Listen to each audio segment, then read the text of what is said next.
So this is actually a little preview of my Vegas presentation. Are you guys, any of you going to Las Vegas for the International Builder Show? Yay!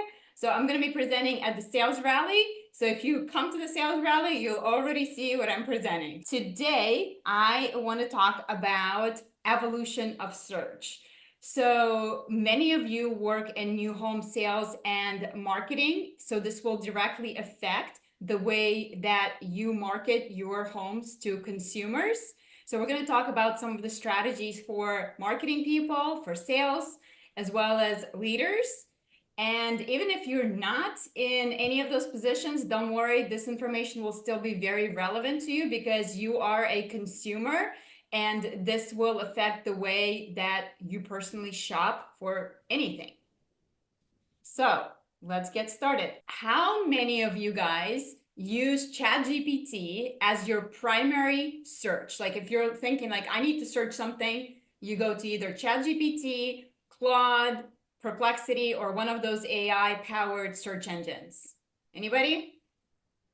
Okay, so a couple of you raising your hands. Good. Okay. So what's the reason? Why do you go to that instead of going to Google? Because it's easy and more thorough and less to search. It gives you instant answers. Yes, that's exactly it. So a recent survey showed that about 8% of US users are currently using ChatGPT or AI-powered search as their preferred method of search over Google. And we know that Google's dominance is going to continue to decline over time. And the reason is exactly what you said. Instead of using keywords, you're able to have full sentence communication with ChatGPT.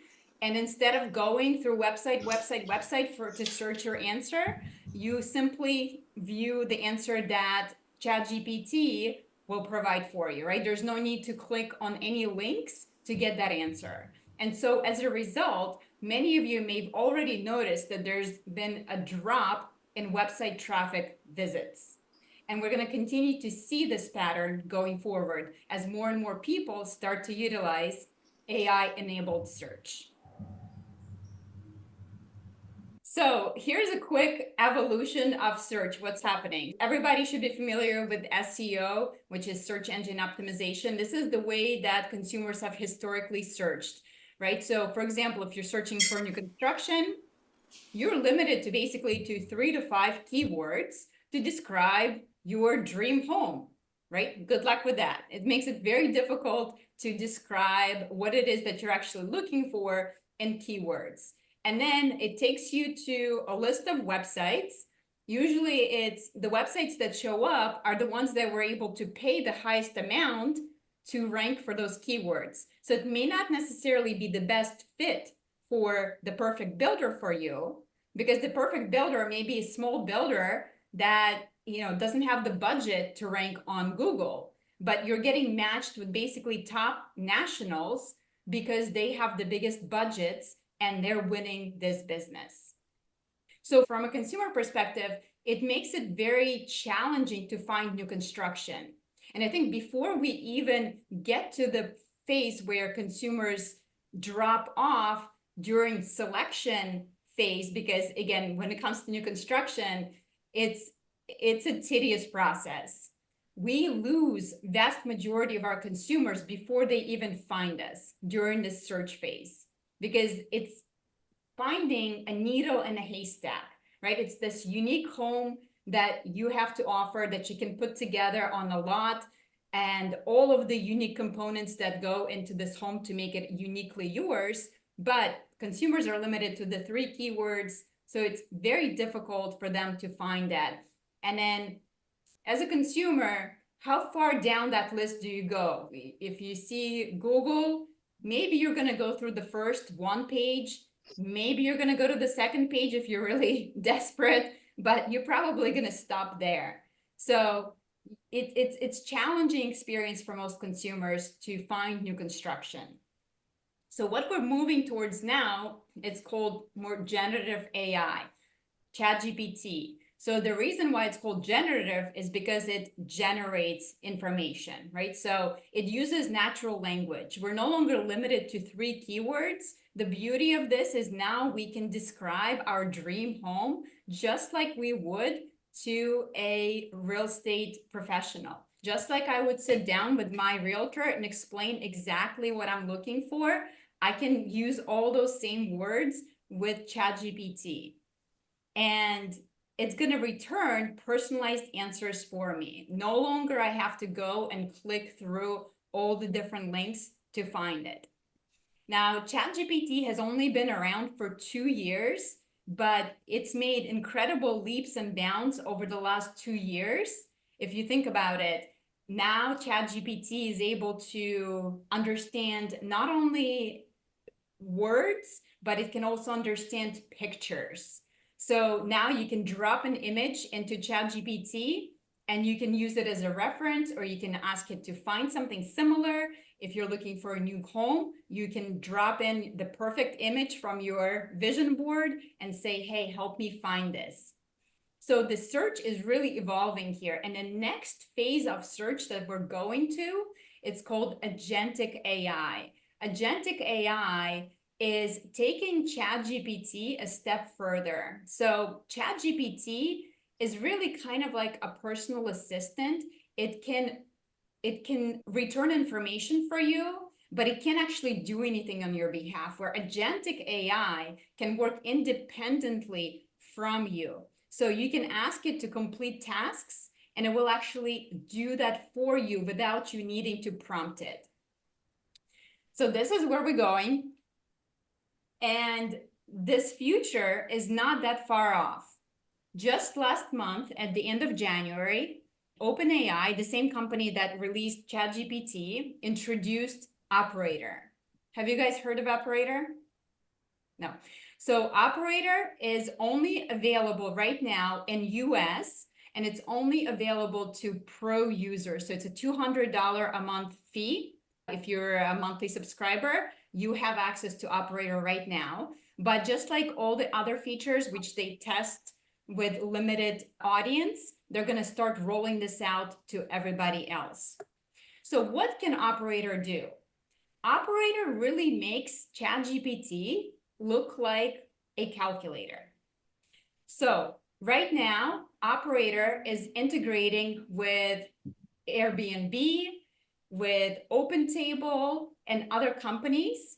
So to give you an example of what Operator can do right now is you can go to Operator and you can say, hey, Operator, I want to go on vacation to Greece this summer. I want to be traveling between June 23rd and July 5th.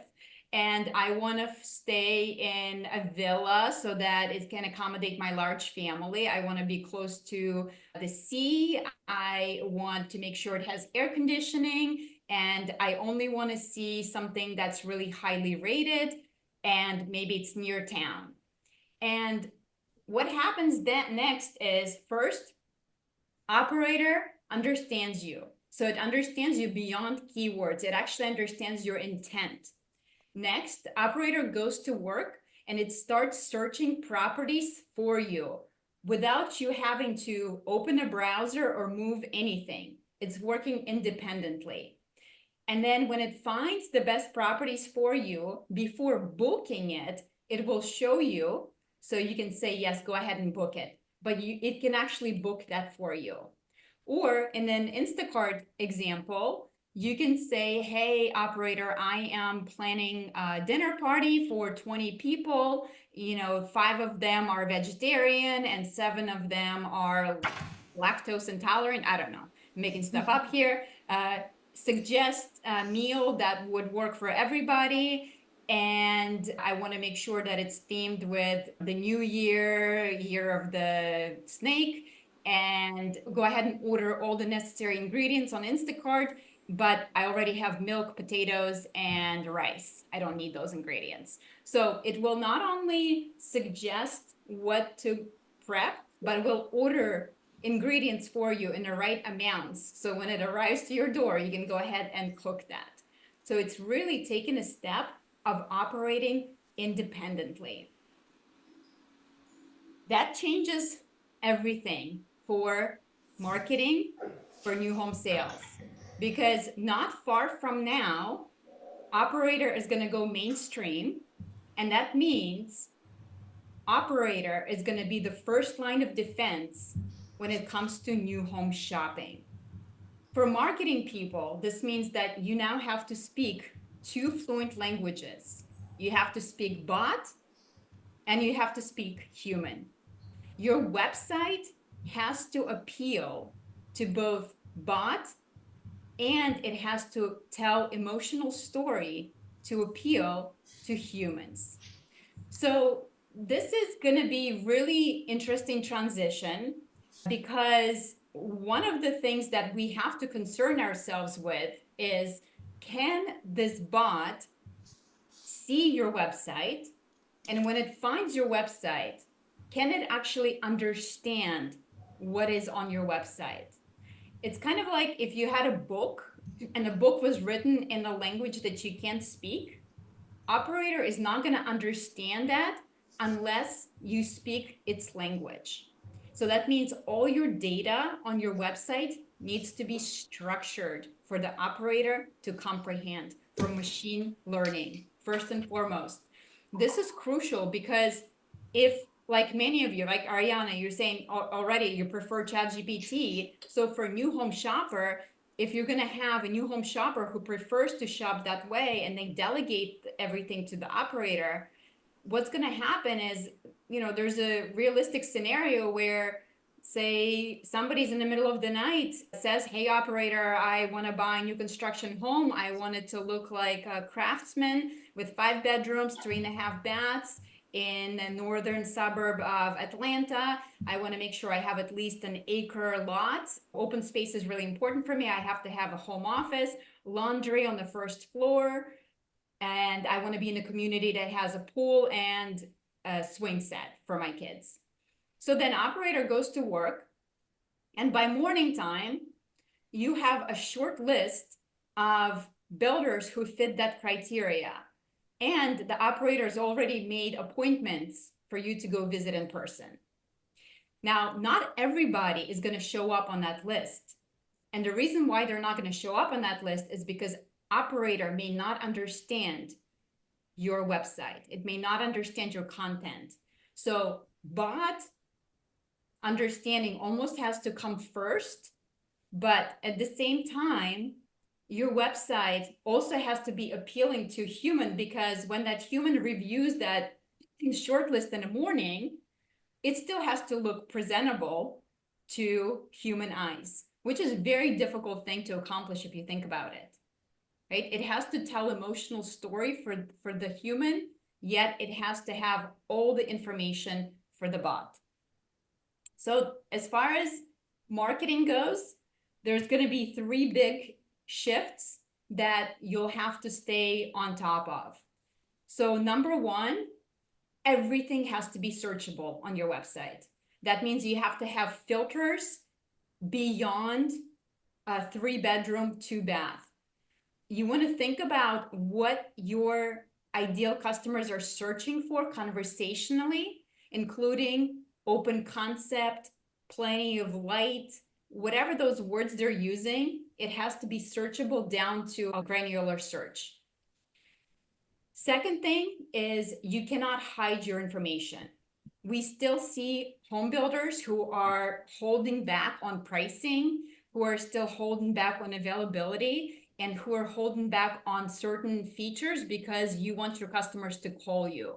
This is not going to work in the bot first world, because unlike a human who's maybe going to be willing to pick up a phone and say, okay, you don't have a whole lot of information on your website, what do you have? The bot is simply going to eliminate you, because it's going to say, oh, I don't see what you're looking for, so this builder is out of the picture. And if you think about it, how many people are going to go back to manually searching Google after the bot has presented to them the top 3 builders that pretty much matches what they're looking for, right? Because now bot is going to know you more intimately than you probably know yourself. one of the shifts with AI that's taking place right now is actually on your phone. So how many of you have the latest iPhone? All right, Martha, there you go. It's one of the biggest selling points of this latest iPhone is that you have an AI chip on your phone.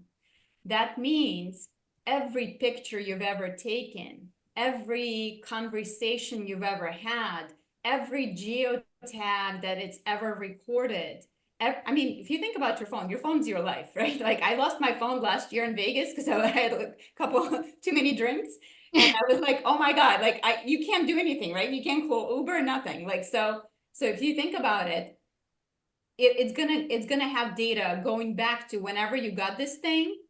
Every single record of everything you've ever done is on this thing. So now your AI is going to have access to that information. So it's going to know you. I mean, probably better than your own spouse will know. So the recommendations that it's going to return for you are not just going to be like random, like, oh, okay, well, this one works, this one works.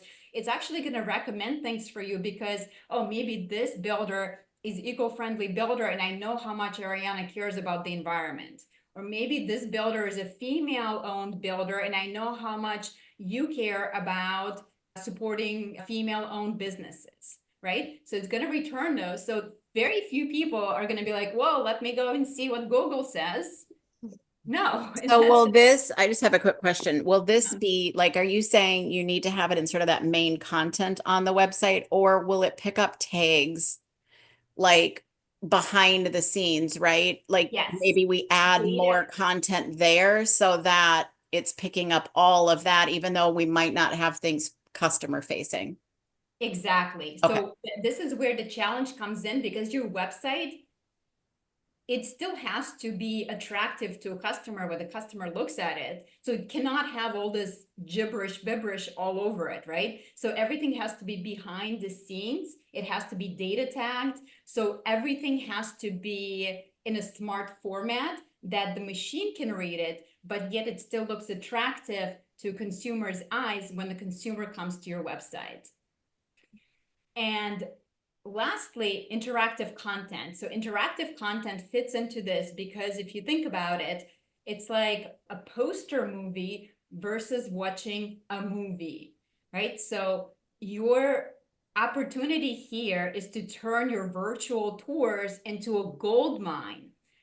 And when the virtual tour is being crawled by these bots, every time they pause, every time they linger, every time they click on something, that's like a digital language, right? It's a digital body language that you have to be able to understand and comprehend.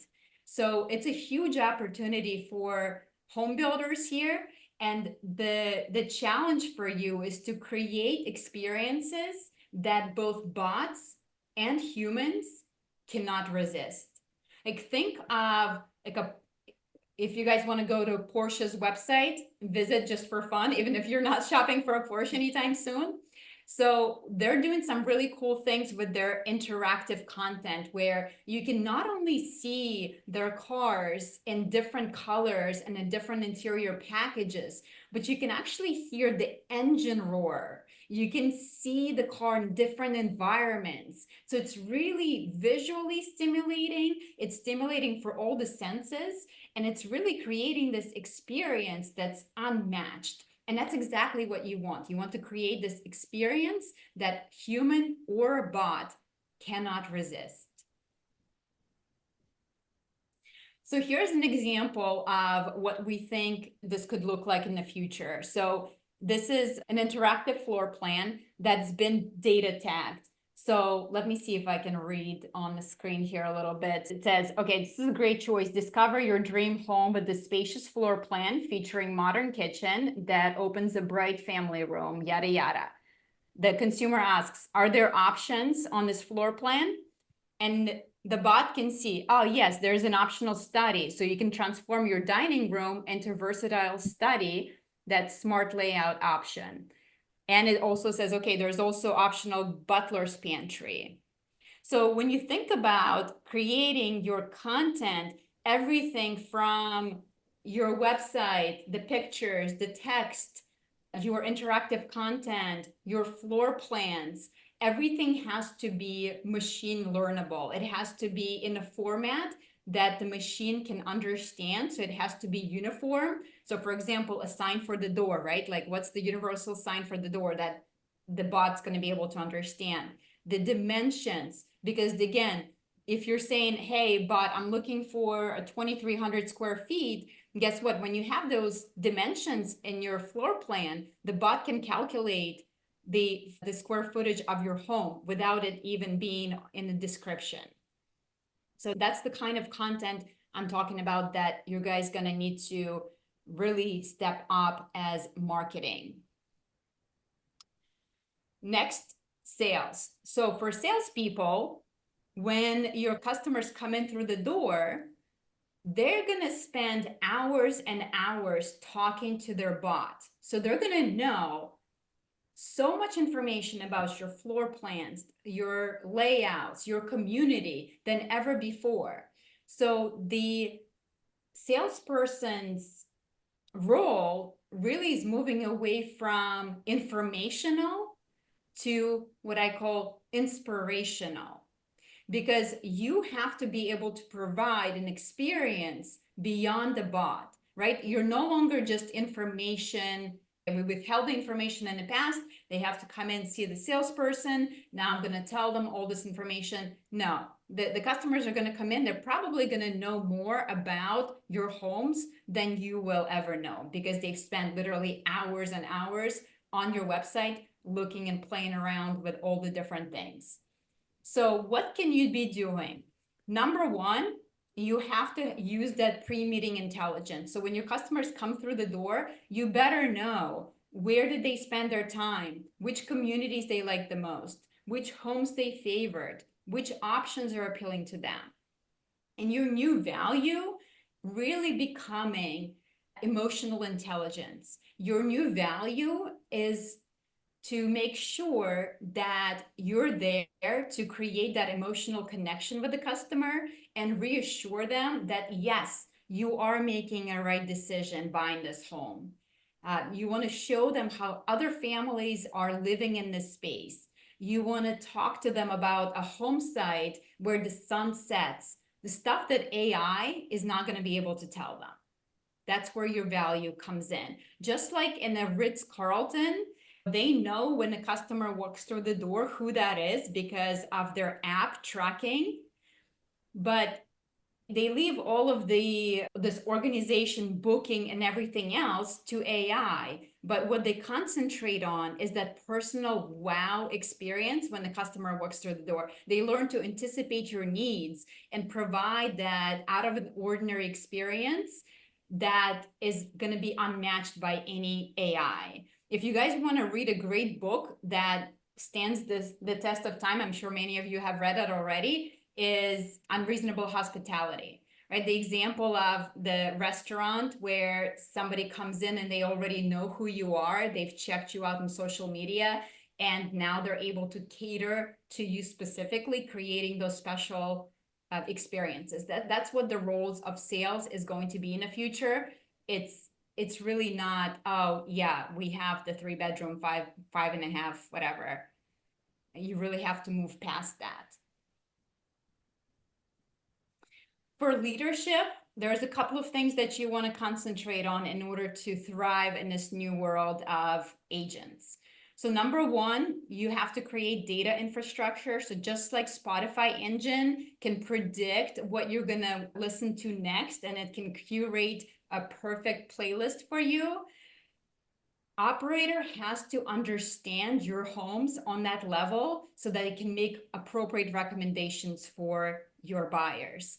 Just like Netflix, right? Like Netflix knows my perfect preferences from what I've done in the past. So you have to be able to do the same with your customers.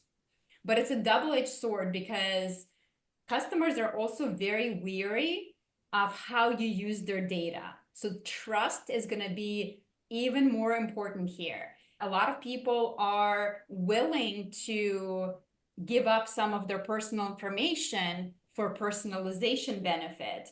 But we've all been in those situations where you get a letter from a hospital or whatever saying that there's been a data breach. And that can really damage your reputation as a brand. So for your brand, it's not just about your brand reputation, it's about your tech reputation. So you have to invest in the technology, in the companies, in the partners that can protect your data and that can be transparent about how your data is being used. On TikTok, for example, it knows your preferences within 40 minutes of you using TikTok. It can really like nail down what your preferences are. And sometimes I think people are wondering like, well, how did you come up with that? Like, why did you recommend this to me? So one of the things you can do to be transparent is explain how AI is working. So don't just give them a recommendation, but give them an explanation of why that was recommended. It's a way to build trust with your customers, because that's definitely going to be one very important thing to watch out for going forward. And last but not least is your talent. The best talent, people who are going to be able to establish those emotional connections with your customers to go above and beyond, are going to be people who want to work with the best possible technology. You know, they're going to be attracted to companies that are leading this technology. They're not catching up to it, right? So in order for you to attract that best talent going forward, you want to make sure that you are investing in technology. So at the end of the day, it's not going to be all about technology. It's about technology and human touch. It's ironic that AI founders are saying now that majors like communications majors and liberal arts majors are actually going to be the ones in demand going forward because of exactly this, right? Like when I got my liberal arts major in college, it was kind of a waste of money, but now I'm like, look at me with my communications, you know? So, and that's exactly what's happening here. As we build our brands, you have to consider that harmony that appeals to both human and the bot, because you can't, you're just not going to be able to get away with that. You know, one of the interesting things that studies are finding out now is that people are feeling more and more dissatisfied with technology. And what I mean by that is when they study the way customers interact with brands on different channels, say on your website or on social media or through a chatbot, often people feel more dissatisfied with time actually versus like how when the technology was first introduced versus now.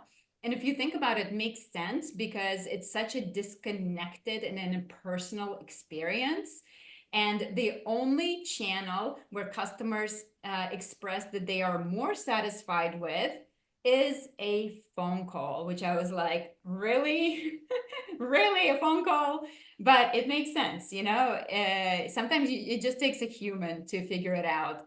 As an example, you know, the other day I had a check that I had to deposit. So of course, like a normal person, I opened my app on my phone, my banking app, I scanned it, I click deposit, it gives me an error message saying I'm above my daily limit for deposit amount. So I have to go to my local bank or an ATM to make the deposits. I said, what an annoying situation. Fine. Got in my car, drove to my bank. Luckily, my bank is just down the street. So of course, instead of walking into my bank, I go to the ATM up front and I deposit the check through the ATM. And as I got my receipt and I'm walking back to my car, I noticed that it scanned for a wrong amount and not in my favor. So I had to turn around and go back inside the bank and say, you know what, people, I guess I should have just came in here in the first place, didn't I, to get this done right. So it's as good as technology is. It's not perfect. It certainly is getting there. But I think over time, just like with social media, we feel like, oh, we're so much more connected, but it's not really the reality of it, because on social media, we're not really connecting to each other. We're just scrolling, right? We're scrolling and scrolling. So we're actually becoming more and more disconnected as a society. So I think that human touch, human connection becomes even more important as we go forward. And your key as a leader is going to be to figure out how can you marry those two experiences so that both the machine and a human can fall in love with your homes.